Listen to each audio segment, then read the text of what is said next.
नाम निहाद secular Sweden में इंतहा पसंदी का बदतरीन सानहा। हुक्काम की इजाज़त से कुरान पाक की बेहुरमती की गई। तुर्की, सऊदी अरब, ईरान, दीगर खलीजी ममालिक और इस्लामी ताउन तंजीम की जानिब से सख्त मजम्मत की गई है। स्वीडन में एक बार फिर मुसलमानों की मुकद्दस किताब की बेहुरमती। ईद के रोज मस्जिद के बाहर कुरान पाक नजर आतिश कर दिया गया। ये वाकया पेश आया है स्वीडन के दारुल हुकूमत स्टॉकहोम की मस्जिद के बाहर, जहाँ ईद उल अज़हा के रोज कुरान पाक को नजर आतिश और बेहुरमती की गई। यूरोपीय देश स्वीडन से एक ऐसी खबर आई है जो दुनिया में हड़कंप मचा देगी। स्वीडन में एक बार फिर कुरान जलाने की तैयारी की जा रही है। स्वीडन की पुलिस ने कहा है कि उन्होंने एक व्यक्ति को प्रदर्शन के दौरान कुरान जलाने की इजाजत दे भी दी है। इस व्यक्ति ने आवेदन किया था कि उसे स्वीडन की राजधानी स्टॉकहोम की मुख्य मस्जिद के सामने कुरान जलाने की इजाजत दी जाए। भारत में होली, रामनवमी, महाशिवरात्रि, जन्माष्टमी, गणेश चतुर्थी, पोंगल और ओणम जैसे कई और त्योहारों पर भी नेशनल हॉलिडे होता है, लेकिन ये राष्ट्रीय अवकाश वैकल्पिक है। यूरोप के अलग अलग कोनों से हम देख रहे हैं एक जो है वो विरोध के तौर पर चीजें साफ आ रही हैं। जितना ज्यादा क्राइसिस आज यूरोप पूरा झेल रहा है रेफ्यूजीज की तरफ से और विशेष तौर पर मुस्लिम रेफ्यूजीज की तरफ से, वो आज सहनशीलता को यूरोपियंस की पार कर चुका है। वहाँ पर सिर्फ रेफ्यूजीज का जाना ही बड़ी बात नहीं है, वहाँ पर जाकर कल्चर को नष्ट करना, वहाँ की लड़की को कैसे अपने ग्रूमिंग गैंग का आपने नाम सुना यूके में, बाकी सब सुना, प्रोस्टिट्यूशन में धकेलना, वहाँ पर ड्रग्स का काम करना, वहाँ पर दंगे करवाना, वहाँ पे कुछ भी हिंसा होती है तो उसमें यही लोग नजर आते हैं, वहाँ पे कुछ भी होता है तो यही लोग नजर आते हैं। तो ये सब वो चीज़ें हैं जो यहाँ तक ले आई हैं यूरोपियंस को। यूरोपियन को तो अमूमन हमें बहुत ही ज़्यादा ब्रॉड माइंडेड और ओपन माइंडेड लिबरल सोसाइटी समझते थे और अभी भी समझते हैं, अभी भी ऐसा कुछ नहीं है। पर ये चीज़ इजराइल में होती तो या इंडिया में होती तब तो बड़ा हो हल्ला मच जाता कि देखो देखो उन लोगों ने क्या कर दिया। यूरोपियंस भी अगर आज इस पोजीशन तक आ गए हैं तो आप समझ सकते हो कितना ज़्यादा उस कम्युनिटी ने झेला होगा। कुरान इस्लाम की सर्वोच्च पुस्तक मानी जाती है जिसमें अल्लाह के संदेशों का संकलन है। और आपको याद होगा कि हाल ही में जब भारत के नए संसद भवन का उद्घाटन हुआ था तब इस दौरान कुरान को भी वहां पढ़ा गया था। अवाम की जानिब से शदीद गम व गुस्से का इजहार भी किया जा रहा है। नाम निहाद सेकुलर स्वीडन में इंतहा पसंदी का बदतरीन सानहा है। ये हुक्काम की इजाज़त से कुरान पाक की बेहुरमती की गई है। स्टॉकहोम स्वीडन में तुर्की सिफारत खाने के सामने चंद इंतहा पसंद अफराद ने कुरान की बेहुरमती की। तुर्की, सऊदी अरब, ईरान, खलीजी मुल्कों और ओआईसी समेत मुस्लिम दुनिया में गम की लहर दौड़ गई। इस्तांबुल, अंकारा में स्वीडन के खिलाफ मुजाहरे किए गए। तुर्की हुक्काम ने स्वीडन हुकूमत से मुतालबा किया है कि जिम्मेदारान के खिलाफ सख्त से सख्त कार्रवाई की जाए। तुर्की दफ्तर खारजा ने बयान में वाक़या नफरत अंगेज जुर्म करार दिया, कहा कि ये मकरू हरकत किसी सूरत काबिल बर्दाश्त नहीं। इस्तांबुल में मुजाहिरीन स्वीडिश कौंसिल खाने के सामने जमा हुए, शदीद एहतिजाज किया। यानी राज्य सरकार चाहें तो इन्हें मान सकती हैं और चाहें तो नहीं मान सकती। इसलिए बहुत सारी राज्य सरकारें क्षेत्रों के हिसाब से छुट्टियां तय करती हैं। राष्ट्रीय अवकाश का मतलब सिर्फ छुट्टी नहीं होता। राष्ट्रीय अवकाश का मतलब यह होता है कि वो उस देश, उस धर्म के लोगों का, उनकी भावनाओं का, उनकी धार्मिक आजादी का और उनके धार्मिक विश्वास और परंपराओं का वो देश, उस देश के लोग और सरकार सम्मान करते हैं। गैर मुल्की खबरसा इदारे के मुताबिक स्टॉकहोम की पुलिस ने इराक से ताल्लुक रखने वाले शहरी को कई बार कुरान पाक नजर आतिश करने की इजाजत देने से इनकार किया था, लेकिन मुकामी अदालत ने पुलिस के फैसले को आजादी इज़हार राय के खिलाफ करार दिया। मुकामी पुलिस ने शहरी को ईद के रोज शहर की मरकजी जामे मस्जिद के बाहर मुजाहिरे की इजाजत दी, जिसके बाद आज मलून ने कुरान पाक को नजर आतिश किया और कुरान पाक की बेहुरमती की। कुरान पाक की बेहुरमती के खिलाफ वहाँ मौजूद मुसलमानों ने शदीद एहतजाज किया और अल्लाह अकबर के नारे लगाए, जबकि पुलिस ने एक मुसलमान को पत्थर फेंकने के इल्जाम में हिरासत में ले लिया। पाकिस्तान ने स्वीडन में कुरान पाक की बेहुरमती के घिनौने फेल की शदीद मजम्मत की है। इसे स्वीडन की मुख्य मस्जिद के सामने जलाकर विरोध प्रदर्शन करना चाहता है।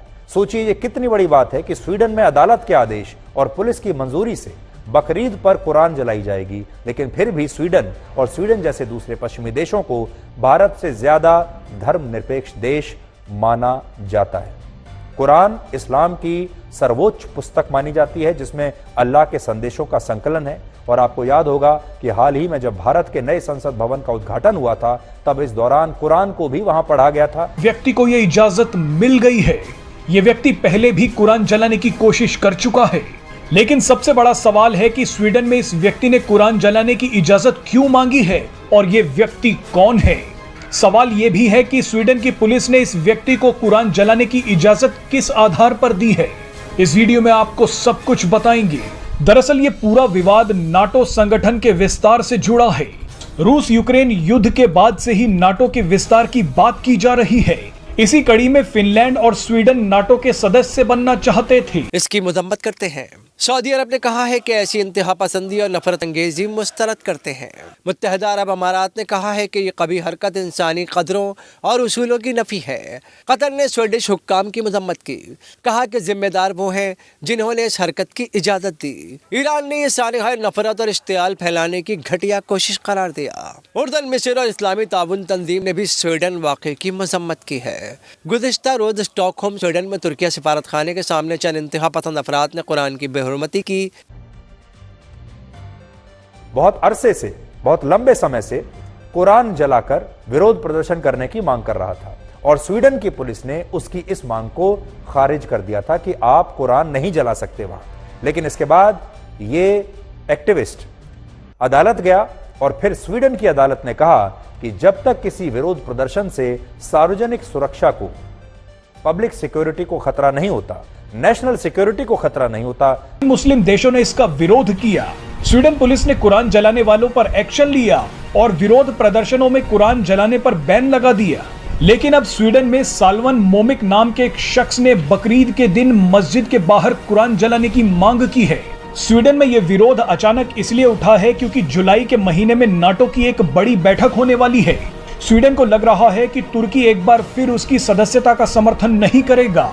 इसी नाराजगी में साल्वन मोमिका ने कुरान जलाने की मांग की थी। तुर्की ने फिनलैंड और खास तौर पर स्वीडन के नाटो में शामिल होने का विरोध किया। हालांकि तुर्की ने कुछ समय बाद फिनलैंड को नाटो में शामिल होने की इजाजत दे दी। फिनलैंड नाटो का 31वां सदस्य बन भी गया, लेकिन स्वीडन का मामला अभी तक अटका हुआ है। तुर्की का कहना है कि स्वीडन कुर्द आतंकवादियों को समर्थन देता है।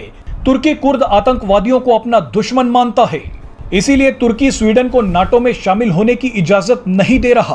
आपको बता दें कि किसी भी देश को नाटो में शामिल होने के लिए सभी नाटो सदस्य देशों की मंजूरी चाहिए होती है, जिसका पूरा सम्मान होना चाहिए।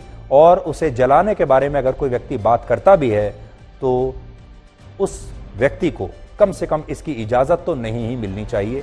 लेकिन फिर भी स्वीडन ने ये इजाजत दे दी, जिससे हम अपनी असहमति जताते हैं। स्वीडन की अदालत को इस बारे में और गंभीरता से विचार करना चाहिए था, लेकिन फिर भी स्वीडन अपने आप को हमसे भी ज्यादा धर्मनिरपेक्ष बताता रहेगा। पतली जाती है और सभी धर्मों का समाज होते हुए सिर्फ क्रिसमस के मौके पर ही फेडरल हॉलिडे होती है। और बात सिर्फ इन पश्चिमी देशों की नहीं है। सऊदी अरब इस्लाम धर्म की जन्मभूमि है, जहां इस्लाम धर्म से जुड़े त्योहारों पर तो सार्वजनिक अवकाश होता है, पब्लिक हॉलिडे होती है, लेकिन दिवाली या क्रिसमस पर सऊदी अरब में पब्लिक हॉलिडे की व्यवस्था नहीं है। लंबे समय से हम देख रहे हैं पूरे के पूरे यूरोप के अंदर, सिर्फ स्वीडन की बात नहीं, पूरे के पूरे यूरोप के अंदर एक फार राइट जो है वो आ चुका है लोगों के बीच। लोगों का जो माइंड है वो फार राइट की तरफ शिफ्ट हो चुका है बड़ी संख्या में। वो दिखता नहीं है, उसकी अलग बात है।